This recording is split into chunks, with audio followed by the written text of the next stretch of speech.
Alright guys, the wait is over, and as promised I'm bringing the all new or old iPhone 16 Pro in white titanium for you guys.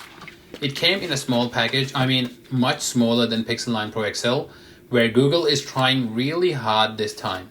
I didn't need to use any extra tool to open the box as it's quite easy and you just peel it off.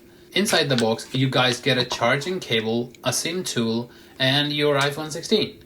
I peeled it off and switched it on, where it takes you through the typical setup and some tips and initial settings. And this time around, they also had quick tutorial regarding the camera control button.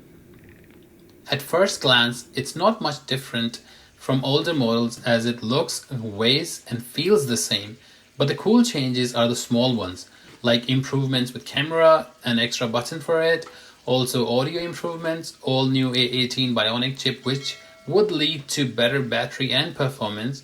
Make sure to hit the subscribe button because in the next couple of days I'll be dropping battery comparison with Pixel 9 Pro XL. By the way, this audio was also recorded on iPhone 16 Pro and I will let you be the judge of it.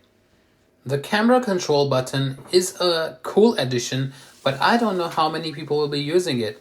You can use it to zoom in or zoom out and change some of the settings through it, but I don't know, it's not as convenient to use. Like sometimes I was putting my finger way higher than I should have been, and then when you zoom in or zoom out, you have to make sure that you are moving your finger away, because if it reaches the edge, it won't zoom in anymore. So there are these little things which you have to be aware of.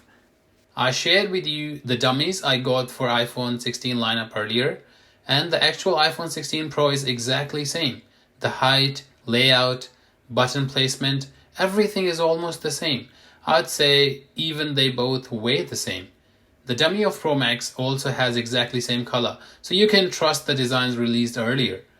The change in base models is the diagonal camera switch, which has been reverted back to what it used to be in iPhone X maybe. Overall, the iPhone 16 has premium feel, but I don't feel there's as much of a change which would require everyone to upgrade.